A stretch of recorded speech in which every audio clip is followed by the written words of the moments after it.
This is the new normal, and this could be something that happens every year or every few years. I mean, it happens to some degree. It's just more intense, more widespread, and we're about ready to have firefighting at Christmas.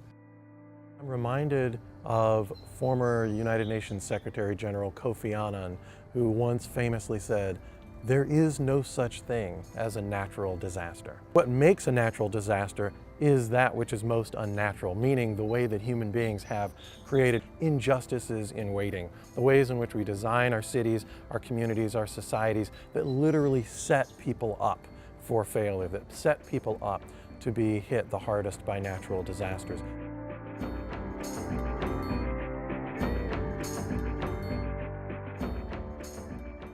My name is David Pello, and I'm a professor here at UCSB in the Department of Environmental Studies, and I do research and teaching and activism around environmental justice issues. There are three leading factors that set people up for greater vulnerability in the wake of natural disasters, and those are race, class, and gender. We see that working class folks, immigrants, women, people of color are hit hardest. They are hit hardest for a number of reasons, because they tend to live in areas that are most prone to flooding, to other natural disasters, to extreme heat. Organizations like ours are absolutely critical because we're rooted in low-wage working immigrant communities. The social inequalities, especially during disaster, is the question of who's being protected, who's being looked after, whose needs are being prioritized with regard to the disaster. And that goes from everything from prevention to intervention to then recovery following. So in terms of the Thomas fires and the debris flows here in Santa Barbara County and Ventura County, I would say there were a number of injustices. One that I don't think has gotten enough attention is the fact that when the Thomas fires were raging, we saw people like me, faculty who are upper middle class, who are very privileged, who are well-heeled, and most of the students, as far as I know, here at UCSB, being given a leave for many, many days. Many staff at UCSB were compelled to work and were breathing in carcinogenic materials, and this was an incredible injustice. While everybody else was staying home from work because of the poor air quality, farm workers were still being required to go to work. When roads are closed, think about low-wage workers and their cost constraints.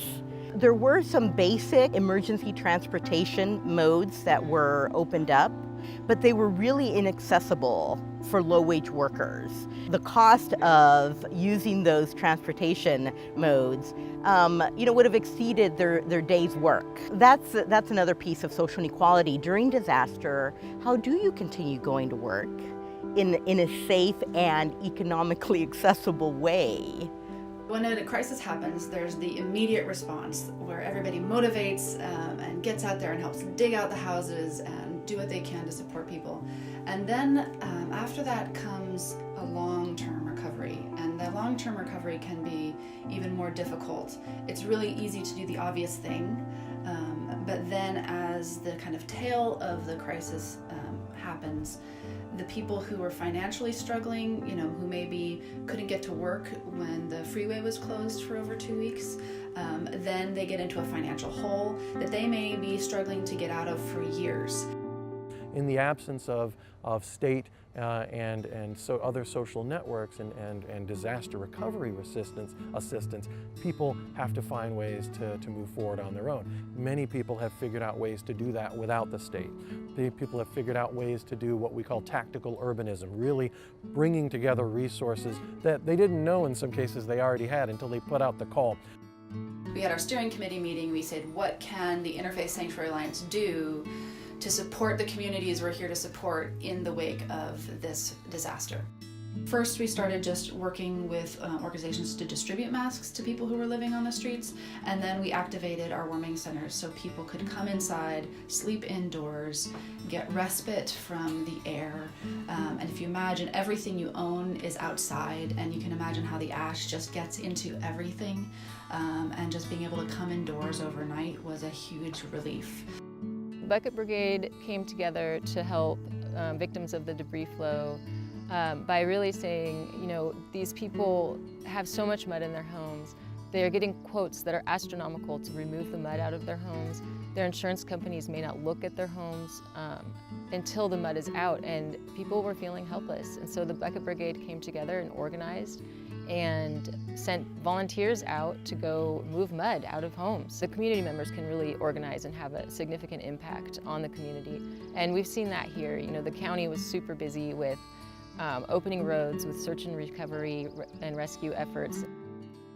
The government, the Cal OSHA, the Occupational Safety and Health Administration of the state of California, shut down at one point, and it took groups like CAUSE to promote the concept of migrant justice and environmental justice and state and government responsibility for all people to get them to get out there and provide N95 masks for people. CAUSE decided to take matters into their own hands, and to my knowledge distributed something like 15,000 N95 masks to people who are out in the fields, migrant workers who are picking our produce.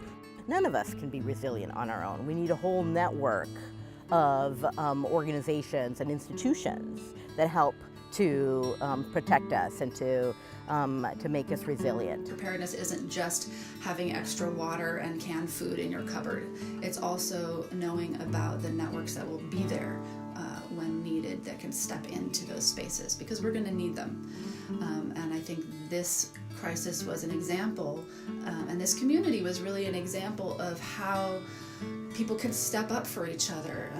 You know, when you think of everybody as your neighbor, it creates a capacity that can be energizing and inspire hope when people are feeling depressed, and we're going to need those in the climate crisis.